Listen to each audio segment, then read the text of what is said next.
Namaste and good morning, everyone. We'll start with the prayers. Om Gurur Brahma Gurur Vishnu Gurur Devo Maheshwaraha Guru Sakshat Parabrahma Tasmai Shri Gurave Namaha. Om Sahana Vavatu Sahanau Bhunaktu Saha Viryam Karvavahai Tejasvinavadhitamastu Ma Vidvishavahai. Om Shanti Shanti Shanti.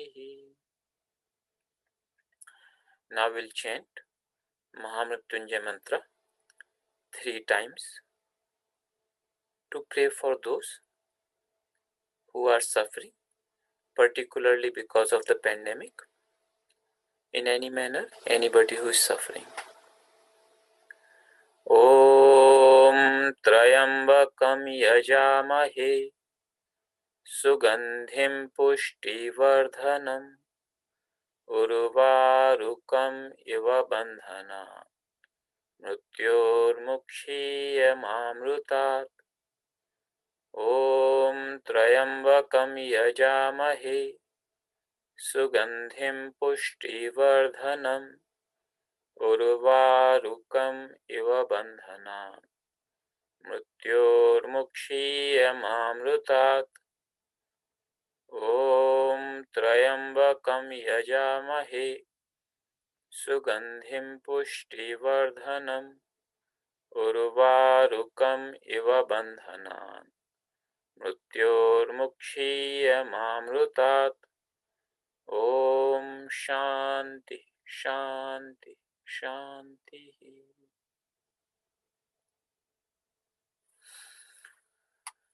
Welcome everyone. So today I'll talk to you a little bit more about this Maha Mrutyunjaya Mantra.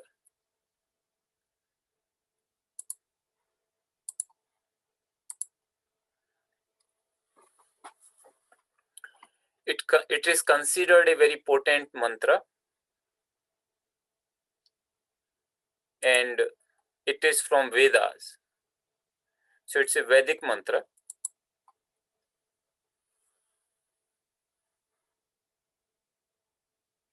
And it actually appears in 3 of the Vedas. So we have 4 Vedas. And out of the 4, it actually appears in 3 of those. So from that you can understand it's very important. So in Vedic literature, even though every mantra is revealed and divine, the Maha Mrutyunjaya Mantra and Gayatri Mantra, these 2 are considered most potent.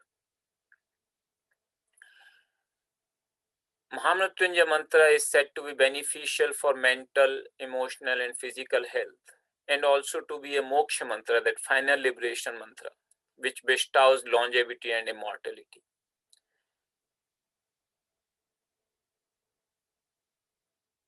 In these times, particularly when many people are suffering, many people can find solace in this mantra. And it's always good to understand the meaning of the mantra if somebody is chanting. So I'll just take some time today to tell you about this mantra.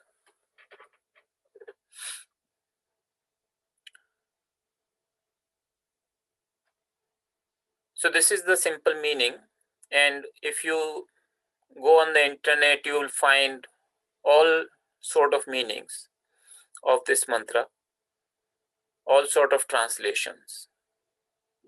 So I'll try to explain to you word meaning from a word so that you can understand where the meaning is coming from and what is the significance of this mantra. to whom it is addressed. So here are the specific words, separate words. I have separated them. And there is a rule in Sanskrit for Sandhi. So after doing the split, these are the words, individual words. So Om is the first word. Om is the name of God. So Yoga Sutra says Tasya Vachakah Pranava. So Om is the name of God. Trayambakam, it is Triambakam. So three means three. English word three has come from Sanskrit three. And Ambakam generally means eye. So we say we worship the three-eyed one.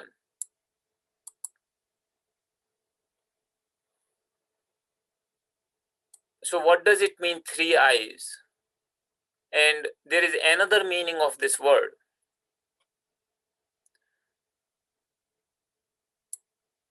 That is Trayanam Ambakam or Tisrunam Ambakam. That Ambakam is the mother, or in that sense, Lord of three. So three world, Lord of the three planes of existence or three worlds. So we say earthly plane, plane above, plane below, three worlds, or three states of existence: wakefulness, dream, sleep, dream and deep sleep, or three times: present, past and future. So Lord of three. So it has been taken in both ways. So when we say three-eyed one, we are referring to somebody who has three eyes. What does it mean? So we say the third eye is the eye of wisdom, and many times pictorially it is shown like as if there is an eye here. Third eye, thus we call it soul center.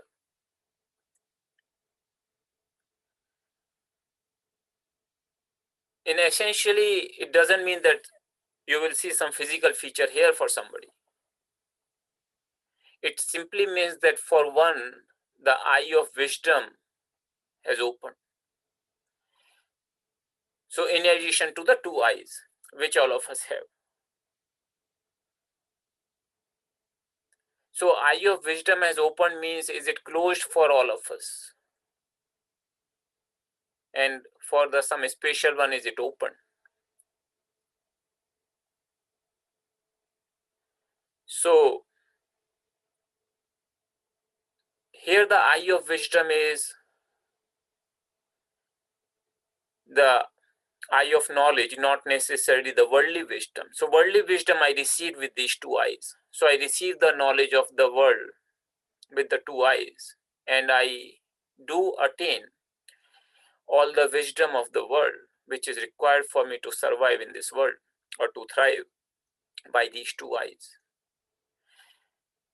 But when I'm looking at the world, who is the seer? That is me. And most of the times I forget the seer while engaged in the scene. The knowledge that seer is always there in any scene, ever constant, never changing. The scenes are changing. What I'm seeing with the two eyes is constantly changing. But the seer behind the two eyes is ever constant, ever changeless. That is one who is awakened in that knowledge, is the one said to be having third-eyed open. And that is Trayambakam. That doesn't mean the person doesn't see the world. The two eyes are also open. So it's not just the third eye which is open.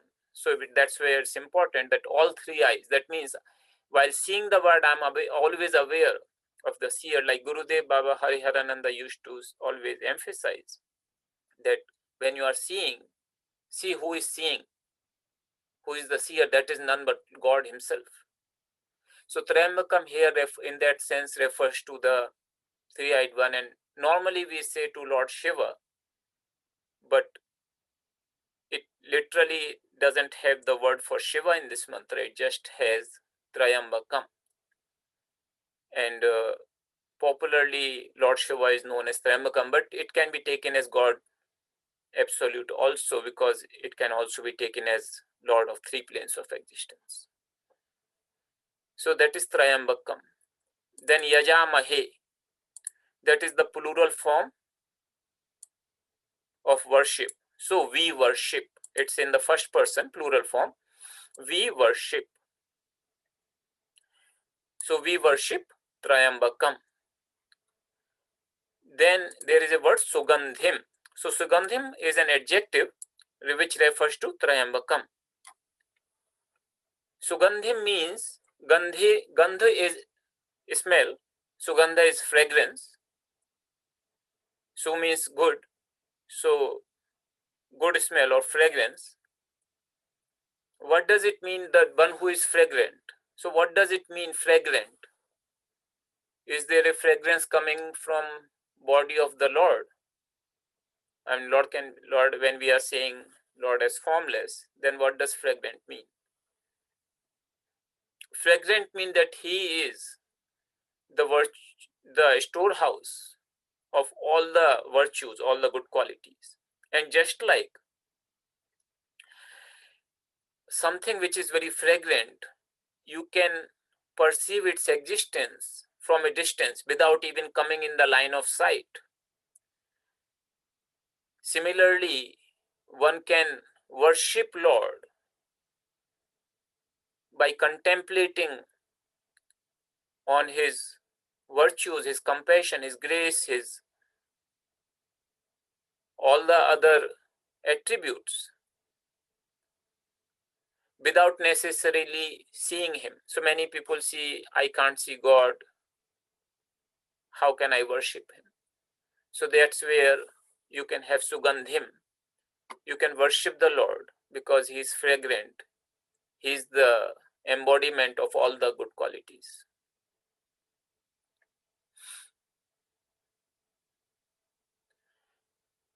And then there is another word, Pushti Vardhanam. That is another adjective to Trayambakam. Pushti Vardhanam. They are made of two words. It's a compound word. Pushti means nourishment, and Vardhanam means increasing. So it means he increases the nourishment. It refers to the nourishment at all levels, physical, mental, spiritual. So that means when somebody wants to pursue a spiritual practice, Lord propels him to further walk, to further progress on that path. Pushti also means grace. There is a sect in India called Pushti Marga. They consider Pushti as the meaning of the Pushti as grace. So he is also ever increasing grace in that sense. So these are so we worship this Lord who is known as Om, the name of the Trayambakam, Sugandhim, fragrant, Pushtivardhanam, ever providing the nourishment. So this is, we are worshipping him, we are praying to him. Then second line here is Urvarukam Eva. So Urvarukam is a fruit. It's a fruit like cucumber. Not exactly cucumber, but one from the same family. The quality of this fruit is that when it ripens, it almost detaches from the vine. It's a fruit on the vine by itself, like almost without an effort. So that is Urvarukam. And Eva means it's it shows like as, like in the sense. So like a cucumber, that's what urvarukam eva. Then bandhanat, from the bondage, and mrutyoho, from the death. So what is the real bondage? That there is always a fear of death. Every living being has this inherent fear of death. So no matter what you achieve in this world, no matter what you do, what you don't do, however great you may be, however famous or infamous or non-famous you may be, you may be the most powerful or the weakest. Ultimately, death levels everything. And nobody has any choice about it, to die or not to die. There is no choice involved there. So out of all the bondages which I feel in my life, this constant fear of death is the biggest bondage. Because no matter what I may become or I may achieve or I may accumulate, everything is going to be a naught at the end of it. So then what's the point? That question comes to everybody who contemplates on death. Why this all running about? So the death has the bondage. Mukshiya. So mukshiya is actually a first person singular. May I be free. It's coming from root much, to be free or to get liberated. May I be liberated, may I be free from this bondage of death. And how should I become free from this bondage of death? Like a cucumber becomes free from the vine. Very easily, without going through the pain, without much of an effort, with the grace. How? With the grace of the Lord. Because the Lord is, He is the fragrant, the storehouse of all the wonderful qualities, and He is ever bestowing His grace and nourishment to me. So with His grace, may I become free, may I be liberated from this great bondage, great fear of death, like a cucumber becomes free from the vine. And then in the end, it is saying Ma Amrutat. A lot of meanings can be attributed to these two words. Lot of ways it can be interpreted. But what I feel is that Ma is a negative particle, means not, and Amrutat means immortality, not from immortality. So this is, you can understand it is an emphasis of the prayer that I want to be free from bondage of death, but not from immortality. Don't. Also, you can understand this, that I want to be free from the fear of death, but I don't want to die for that. I don't want to wait till the death. I want to be free while living. So I want to experience that immortality now while living, not after death someplace in heaven which I do not know about. One very interesting thing in this mantra, which I haven't seen many translations highlighting, is that yajamahe, when we are praying, it is plural verb. Mukshiya, that may I be free, it's a singular verb. So the first part is the prayer, that we are praying to the Lord. So prayer can be collective. We can pray in a group, and therefore we can say yajamahe.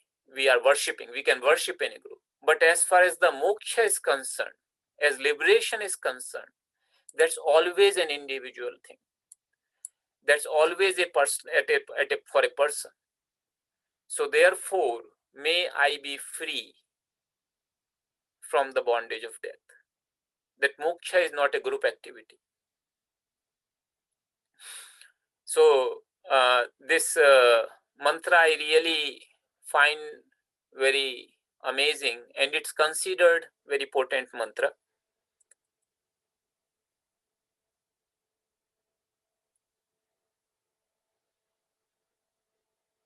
If you know Gurudev Baba Hariharananda's saying,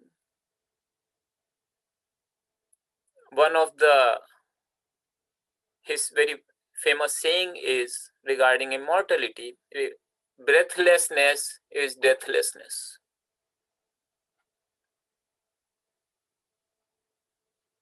Normally, breath is life. So when he says breathlessness is deathlessness, it seems kind of contradictory. That breath is the life we all know, and when breath stops, life stops, resulting into death. And Gurudev is saying breathlessness is deathlessness. So that is what this immortality is. That it is not from the bondage of this ordinary death that I'm talking about. It is the bondage from that fear of death ever.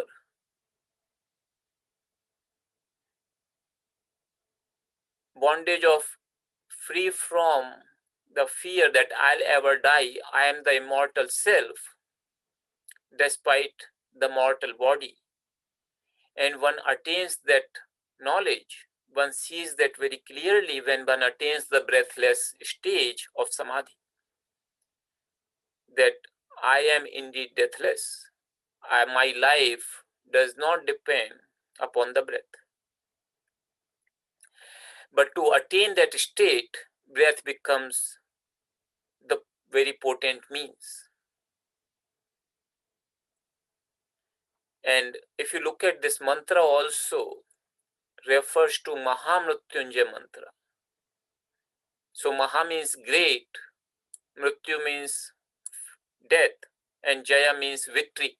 So victory over death, the great victory over death. So not just that somehow I made this body increase its life by a few hundred years by either some yoga practices or by some scientific inventions. But it is actually that I be ever free from this cycle of death and dying, birth and death. And I realize myself being the immortal self. That is Maha Mrutyunjaya. That's why it's called Maha Mrutyunjaya Mantra, great victory over death. So, as I was telling you, that breath is the means to attain that breathless state. And we have our Kriya Yoga meditation based upon the principle of breath. So today we'll start our meditation. We'll offer a general meditation, which is kind of, you can say, small subset of what we offer as a Kriya Yoga meditation, because Kriya Yoga meditation is only for the initiates. And this we can offer, this meditation which I'm going to guide can be practiced by anybody. So with this, I'll stop the sharing of the screen, and also I'll just turn off my video, and just the audio will remain, and we can all start in the meditation.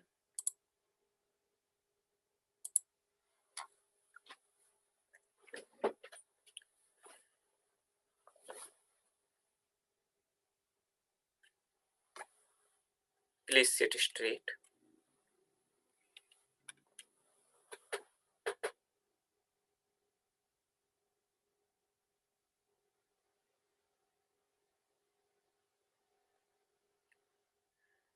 Try to remain seated in a comfortable posture, yet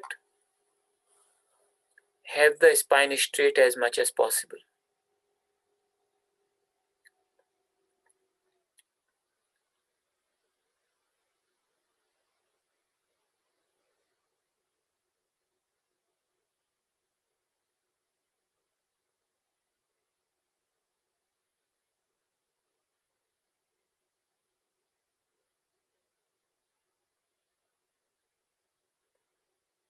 And slowly just become aware of the breath. You don't have to breathe in any special manner. Just become aware of the incoming and outgoing breath.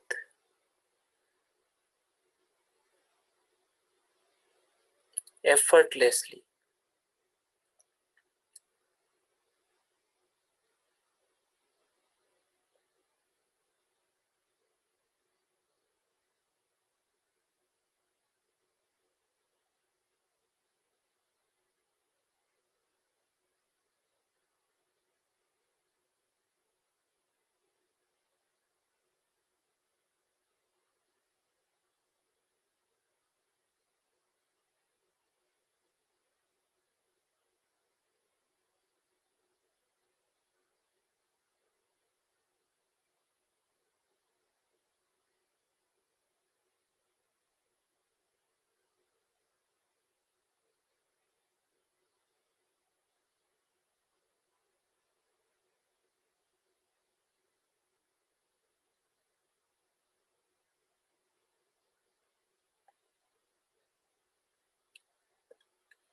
As you pay the attention on the breath, just becoming aware, breath becomes slow and rhythmic.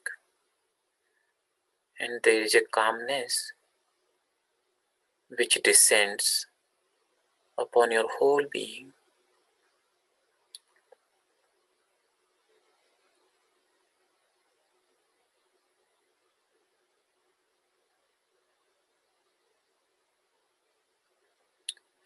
Slowly take the attention to the top of your head.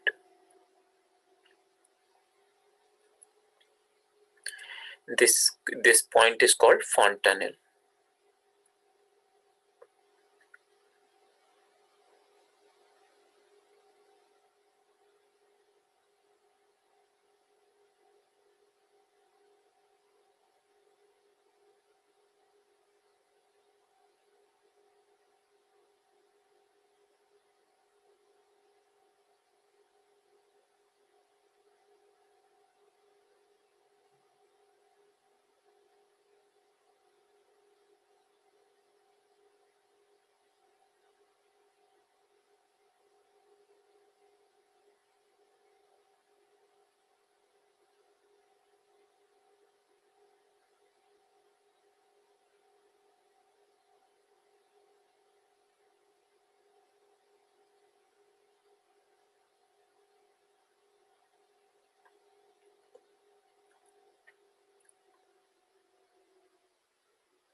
Slowly you may perceive a little bit heaviness on the top of the head in the fontanel.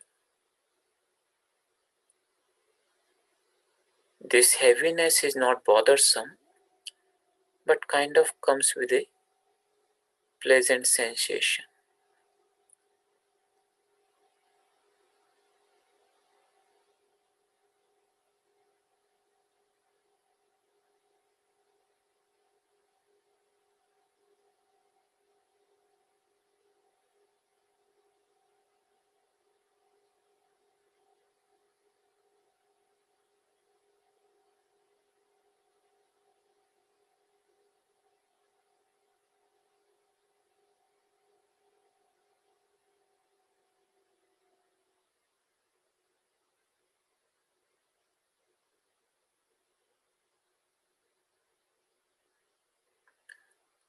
Always being aware of the movement of the breath.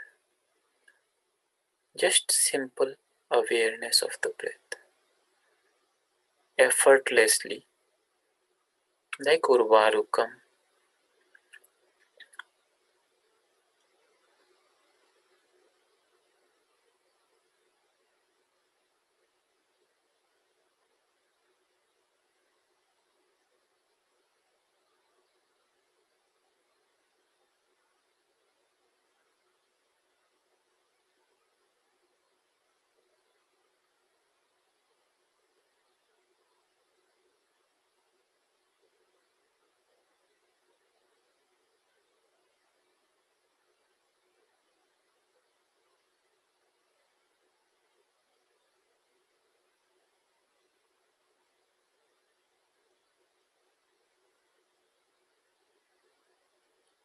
Slowly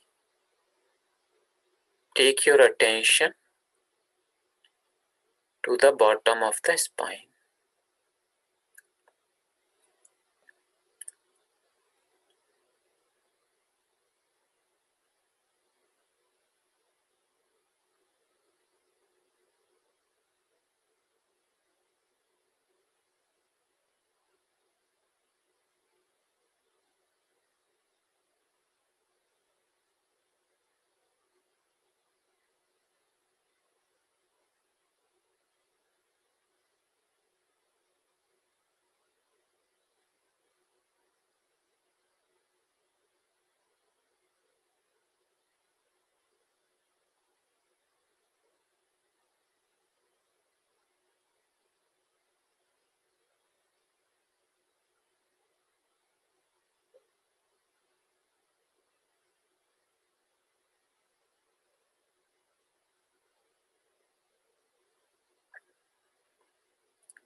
From the bottom of the spine, slow, long, deep. Inhale. Inhale in such a manner as if you perceive the prana, the subtle breath, flowing through the spine upwards to the fountain.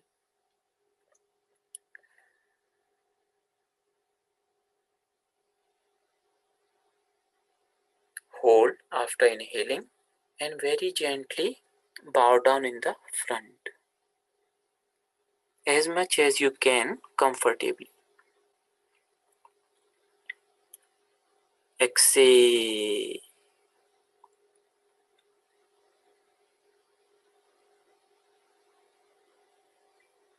Normal, conscious breathing.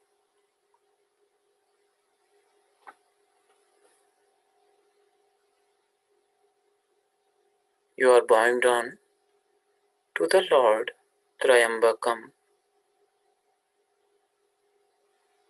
one who is ever ready to bestow his grace upon you, Pushti Vardhanam, one who nourishes our body, mind, spiritual life, everything.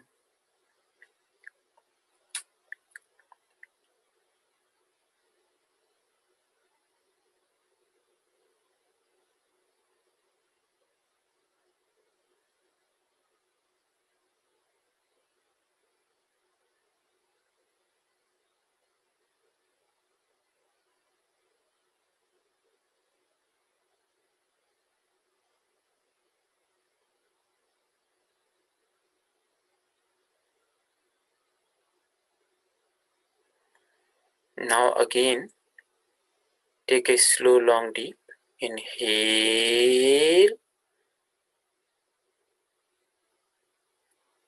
hold, and slowly sit up. Exhale.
Again, from the bottom of the spine, inhale, slow, long, deep, Go towards the fontanel. Hold. Very gently bow down in the front. Exhale.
Again, take a slow, long, deep breath.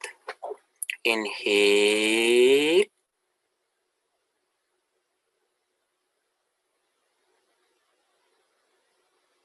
Hold and sit up. Very slow. All the movements are very slow. Exhale. Normal, conscious breathing.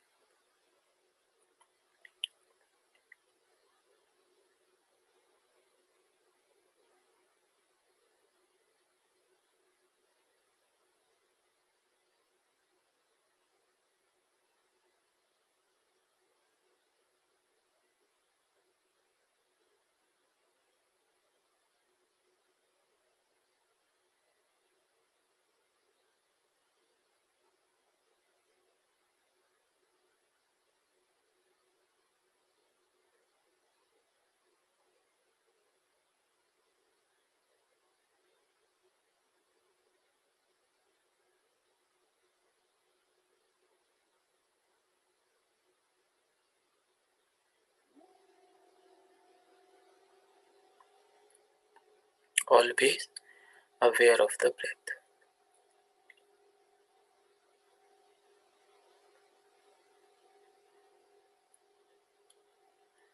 Now we'll practice a little bit of pranayama, the breathing practice. We'll be taking slow, long and deep breaths, both inhalation and exhalation.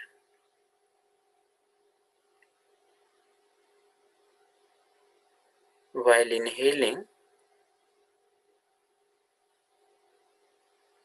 you perceive the pranic energy, the subtle breath flowing through the spine upwards, while exhaling to the downward.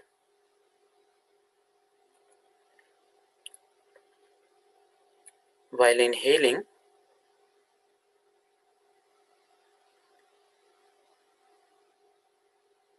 we inhale love. The Lord is ever ready to bestow His love on me, and I'm inhaling His Sugandhim. He is the storehouse of all the good qualities. And also Pushti Vardhanam. He provides me the nourishment of love. When I inhale the love. When I exhale the peace all around me. That peace which naturally emanates from a loving person. So, with this feeling, we'll do some breathing exercise. Slow, long, deep. Inhale,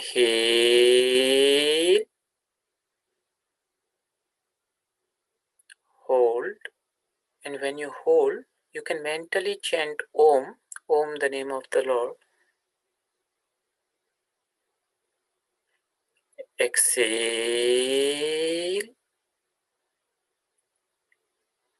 peace. Inhale,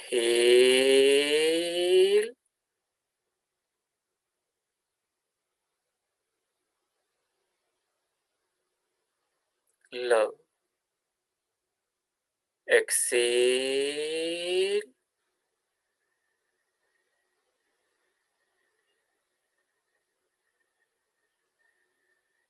peace. Inhale,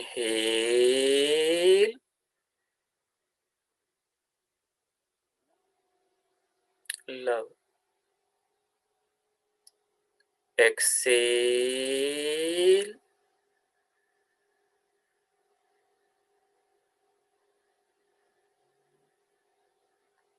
peace.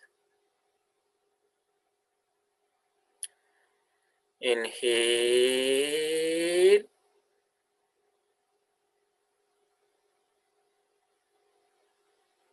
love. Exhale,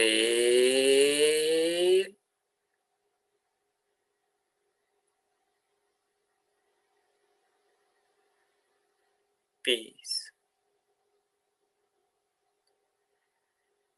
Inhale,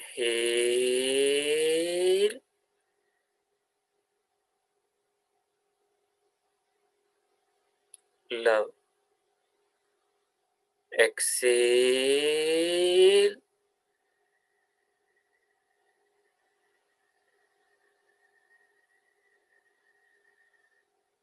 peace.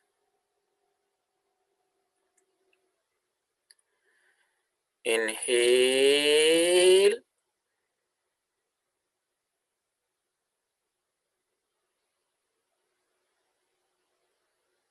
love. Exhale,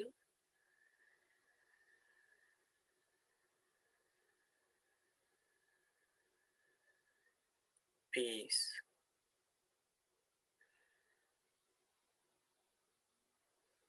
Inhale,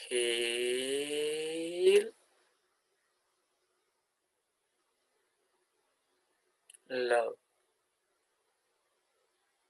Exhale,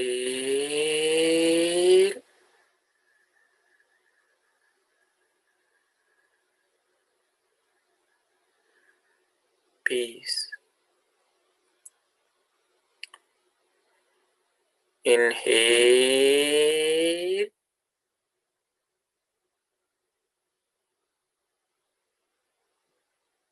love. Exhale,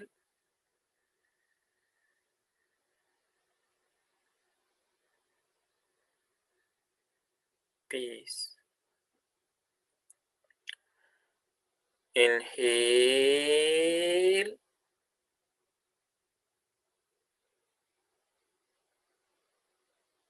love. Exhale,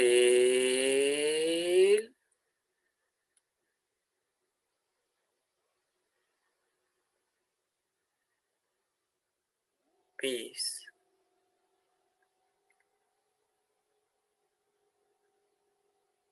Inhale,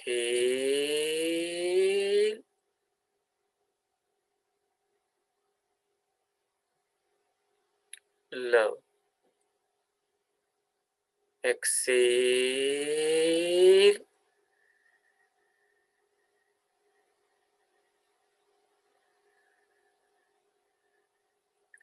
peace. Inhale,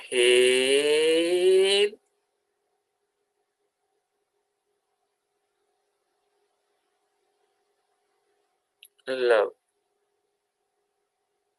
Exhale,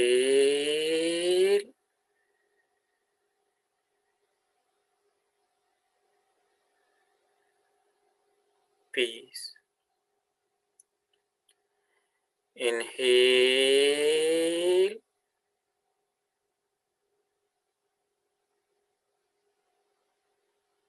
love. Exhale,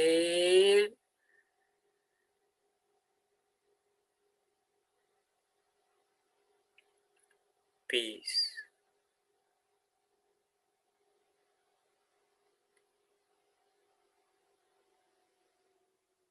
Just sit silently. You are enveloped in this wonderful cloud of love and peace all around you. Just rest in this without making any effort.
If thoughts are coming, don't resist.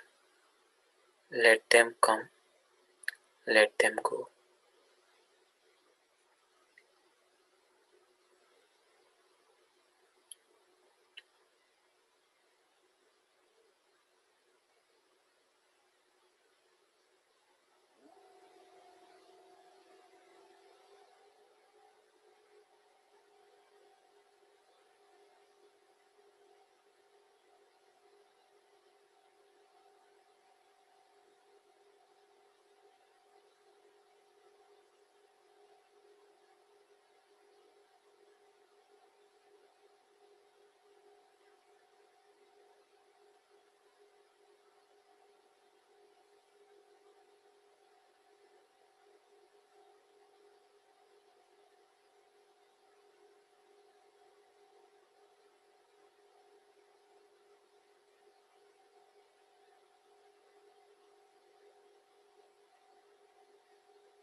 Slowly become aware of the breath.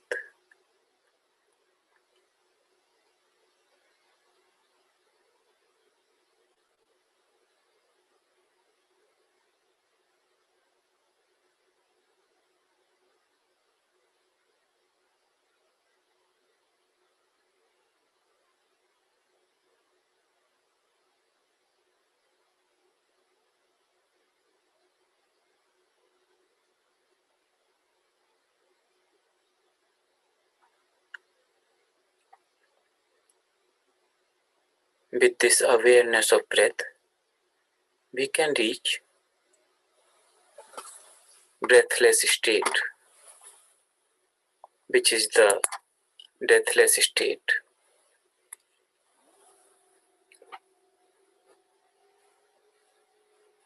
which is what we are praying in Maha Mrutyunjaya Mantra. Om Trayambakam Yajamahe Sugandhim Pushti Vardhanam Urvarukam Iva Bandhana Mrityor Mukshiya Mamrutat. We'll conclude our session with a prayer for the well-being of everyone. Sarve bhavantu sukhinah, sarve santu niramayaः, sarve bhadrani pashyantu, ma kaschit dukkha bhag bhavet. Om Purnamadaha Purnamidam Purnat Purnamudachyate Purnasya Purnamadaya Purnameva Vashishyate. Om Shanti Shanti Shanti. Thank you everyone. I bow to you all. Om Amen.